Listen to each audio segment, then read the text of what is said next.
Maayong udto mga kababos. Nako, ang aming garahian. Wait, I have to check kung ano yung door. Nalock ko ba? Okay. Lakad-lakad muna tayo mga kababos.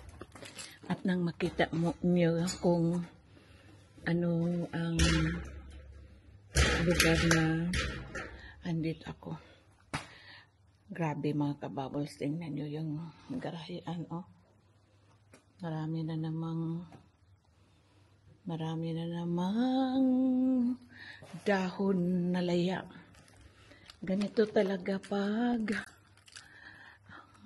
winter. Yan, okay. There's nothing there.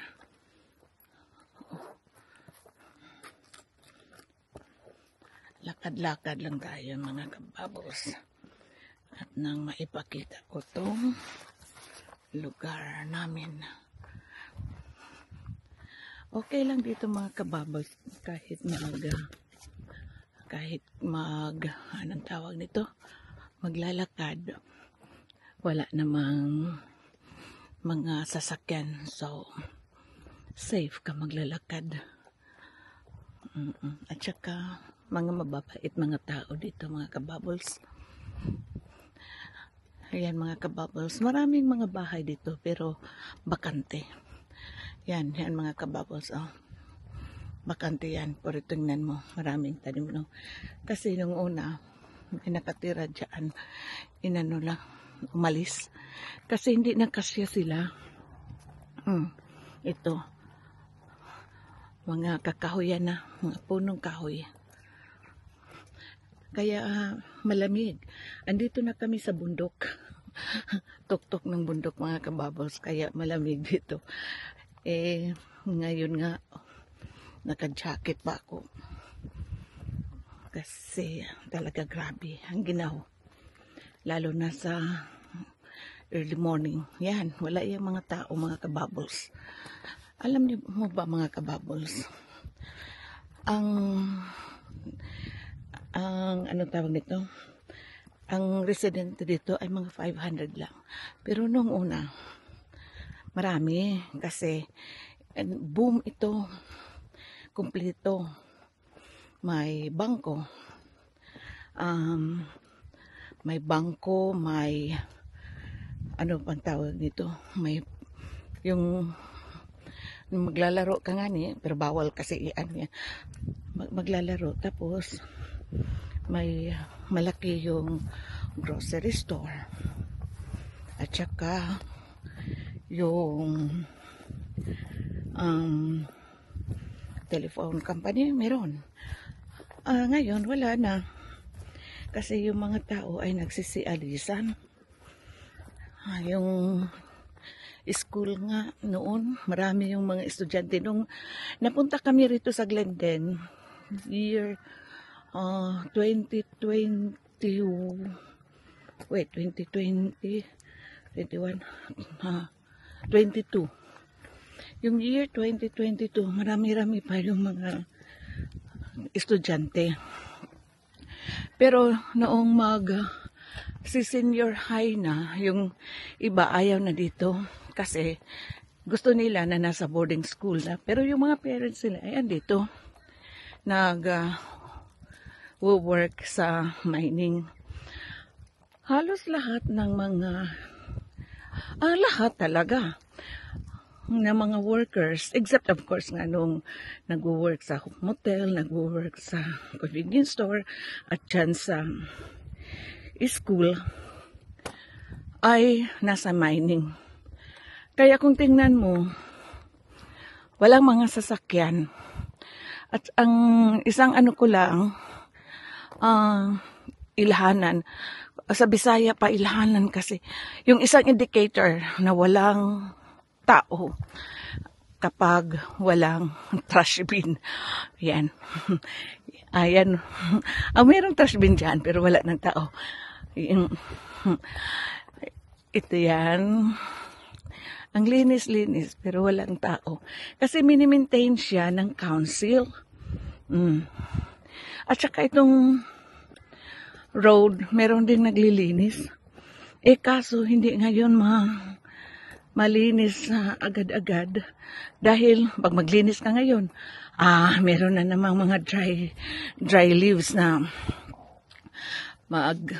dyan, kagaya doon sa garahian namin. Yan mga kababos, ito lang palagi kong wino-walk. At least mag-walk daw ako ng 1 kilometer lang. Kasi hinihingal na ako mga kababos. Nung una nga, akala ko ay mayroon akong sakit sa heart dahil madali akong hingalin. Sabi ng doktor, mag-exercise. Ayun, palagi akong mag-exercise. Pero malapit yun lang ang maglakad-lakad, malapit lang. Naku mga kababos, pag makita ako nito na buti na lang walang mga tao. Kasi pag may mga tao, baka sabihin nila na inaano na yung babaeng yan. Anyway, makikita naman nila na may camera. At saka one thing mga kababos, wala dito nagbablog. Ako lang. Ay nako. Maraming walang bahay. Walang mga bahay. Pero dito, maraming bahay na bakante. Kung hindi ka nag-work sa mining, mahirap naman kung dito ka titira. Kasi, anong job mo?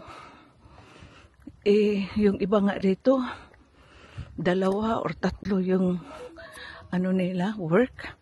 Pero yun lang, yung nag-cleaning ka, or nandun ka saan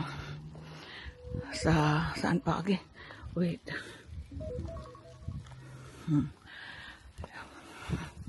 Nagli-cleaning. Ayun. Ay, meron ditong Filipinos mga kababos. Sila? Nag-work sa 3 sila nag-work as chef sa isang motel na merong eat all you can. Doon kami pumupunta once in every fortnight lang. Yun. Manghangin. Pero alam mo ba mga kababos, ang mga klaseng bahay dito, pag ganito dyan sa atin sa Pinas, ay nako, hindi pwede ito sa Baguio. Pag may Baguio, hindi. Dahil ang foundation, hindi man yung quality ba? Kasi sa atin, simentado talaga foundation, buhos ito wala, hindi yan buhos. Mga na lang, poste na maliliit. So, yan, papakita ko lang. Ang tawag pala dito mga kababbles ay Glenden. Magti 3 years na kami next month. Yeah, July 7. Mag 3 years ka na kami ng aking partner. Ayaw pa rin niyang mag-retire. Dahil talaga passion niya yung magturo. At saka kulang na talaga rin ng mga teachers. At times nga, wala siyang lunch kasi kung masakit yung ibang teacher, siya ang magtuturo doon sa nagkasakit. Yun. Kasi noong year 2022, nagkasakit siya. Ay nako, kasi sa skin cancer. Inoopera. Alam niyo ba, 3 months kami nandun sa Brisbane kasi yung skin specialist niya ay nandun. 3 months kami. So, yung nagtuturo sa siya kasi absent, yung mga kasama naman niya. Kasi meron man siyang leave. Oh, yan, mga birds. Common yan dito. Buti wala akong nakita na kangaroo. So, yan lang muna mga kababbles ha. Kasi, palagi na akong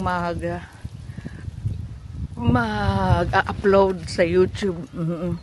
kung ano ang buhay ko rito, paano ba ako napunta rito, yung mga ganon. So sige mga kabubbles, bye!